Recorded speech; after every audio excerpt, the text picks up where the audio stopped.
Hello and welcome. Chris from Missouri here, bringing you another video about vintage baseball cards. In this video, I'm going to show you a little care package that I got back from a guy that watches my YouTube channel. And I'm going to do a video response to John 3D 80s Kid. Now, first on this care package, when I started doing videos a year ago, since that day, a lot of neat things have come my way.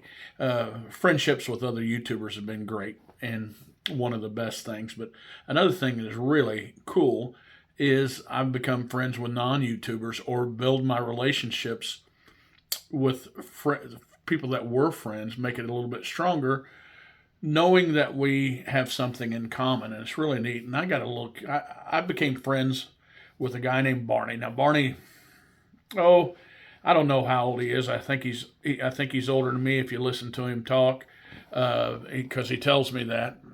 And Barney knows that I'm a George Brett fan, and Barney's from southern Missouri, and so we have not met yet, but we're going to someday. But Barney sent me a neat little care package of George Brett stuff, and I'm going to turn the phone around to show you exactly what Barney sent me. Okay, so let me move this dandy Mickey Mantle out of the way. And first thing I want to show you is I believe this is an 85 or an 86 Fleer Donruss pop-up George Brett. And I remember having these, and you have tabs on the back that you can pull out, and these can stand up. And I remember at one time having some and set them up on I messed them up by opening them up, but I set them up on the field because I wanted to make a lineup. So I had a field drawn up, and I had third base, and I had, of course, George Brett there at third base because I'm a George Brett fan. The other thing he sent was a Jiffy Pop, a 1987 Jiffy Pop George Brett, and I don't have one of these, and so when I send some of my George Brett different kind of stuff off, I'm going to send that one as well. I think that'll look cool in a slab. Now here's a George Brett that I have. Real nice one. But, that's one of George Brett's later year cards, and I really appreciate that. Now, one of my favorite George Brett cards he sent me, and I just really appreciate it. This kind of exemplifies what my George Brett collection is. I try to complete player runs and stuff, and George Brett's one that I've completed as far as I want to. So that was from my friend Barney, and I appreciate it. It was not expected and not needed, but well appreciated. And look forward to talking to him because he'll watch this channel and he'll tell me that I didn't have to mention his name, but I did anyway. So the next thing I want to tell you is I'm going to do this VR response for John 3D 80s Kid. Now, John has a really neat channel, and he does a really good job just putting different things into his videos and manipulating it where, it's just real funny. And so get over there and kind of watch it. But he had a challenge for everybody, not just YouTubers, but non-YouTubers as well. And, he's got some really cool giveaways. Just get over there and watch it. But anyway, I'm doing this response for John. And what he wanted us to do is he's obsessed with collecting and storing his cards one way and showing off his cards in one way. And I won't be able to explain it as well as he does. But he wants us to do a video about what we're obsessed with within the hobby. And, I don't want to throw around the word obsessed, but I collected my cards one way. At one time, I was a set collector.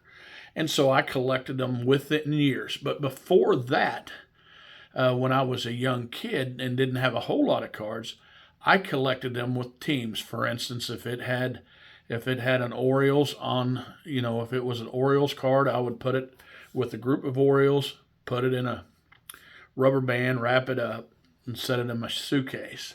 And as my collection grew, I started trying to collect sets. So I would get little binders or big binders and put each year in the binders.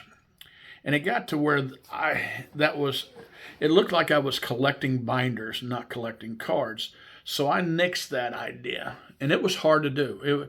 It was hard to do, but when I started doing it the way that I wanted to, I started collecting player runs, and so I stored my cards uh, alphabetically in player runs. So if somebody would say, "Hey, Chris, let me see all your Hank Aaron cards," it would be really easy for me to go in and get my Hank Aaron cards.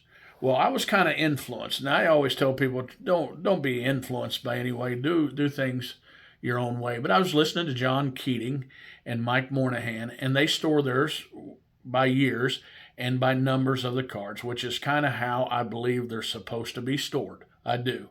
But since I don't collect that way, I always had them in years. But Mike seems like if he wants to show all of his Hank Aaron cards, he gets them out pretty easy because the way that he's organized, and he can get his Hank Aaron's out easy. But I watched that, and people were showing their 1957 cards or their 1959 cards, and those were the channels I watched, and so I store mine cards in black Zion cases. And so what I did is last time I did inventory on my cards to make sure my VCP app matched up to my cards, and I didn't lose one or sell one or that kind of stuff. The last time I did it, I decided to put my cards in order of year, from oldest to newest, and it was tough for me to collect like that. And then, but I was okay with it. I was okay with it, and I still have them like that way. But now, if you go over to a Golden Age of Baseball or Baseball Collector, I don't know. Mike's on so many channels; it's hard to tell which one. But we're doing this thing called Showcase Showdown, where we draw a player and we get all those particular players out, and then we go year by year who has the card, and we keep score, and it's really neat. And Sandy Koufax was our first player that we chose when we chose it together, and Mike cheated and won. But I had to get all the Sandy Koufaxes out from years, so I had to get my Zion case from 55, pull that out, 56, pull that out, go to a different Zion case, get 57, 58, on down the road till I got what I thought all of his was out. And I did, and I didn't make any mistakes. I got them all out, and now it took me forever to put them back. But then we got the randomizer and to just automatically choose a player, and we chose Carl Yastrzemski. And so I couldn't just go to my alphabetical order, because I don't do that anymore, and get all the Carl Yastrzemskis out. So I had to go by year. And I got all the Carl Yastrzemskis out, and I didn't have 1968 Carl Yastrzemski. Well, I knew I had it. At least I thought I had it. And I've asked a couple dealers, golly, we're going to be doing this real quick. Do you have one I can buy? I'll overpay for one. And then I decided to go back and double check my work, and boom, I found this 1968 Carl Yastrzemski card in my Zion case.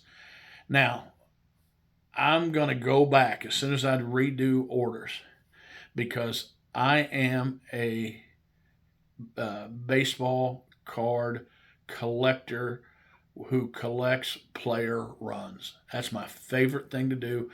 I'm obsessed with it. And I'm obsessed now with getting my cards back in what I call order. Now, Mike or John Keating would say your cards are in order. You just made a mistake putting your 68 in the wrong place. Well, I'm going to get them back because for instance, I'm going to show you a couple cards here. I'm sending these things off now to get graded, to get slabbed. So I can do player runs. I got all these raw Willie Stargell cards. And when I get all these done, I will have finished the Willie Stargell run. Then I'm going to Rod Carew and finishing his player run. I'm now considering myself obsessed. I'm now considering myself obsessed because we're doing this Showcase Showdown, and I want to represent my collection the best I can, because we're counting slab cards, and for some of you slab snobs, you're going to say, "Well, you got the card, don't get them slabbed." I guess I'm obsessed with getting player run cards slabbed. So that is my video response to John 3D 80s Kid, because I have a couple obsessions: collecting now in alphabetical order and finishing off player runs. So you get a chance, go take a look at John's 3D 80s Kids show and get involved with his video response and win you one of those big prizes. Now, guys, remember, it's only a hobby. Collect what you like.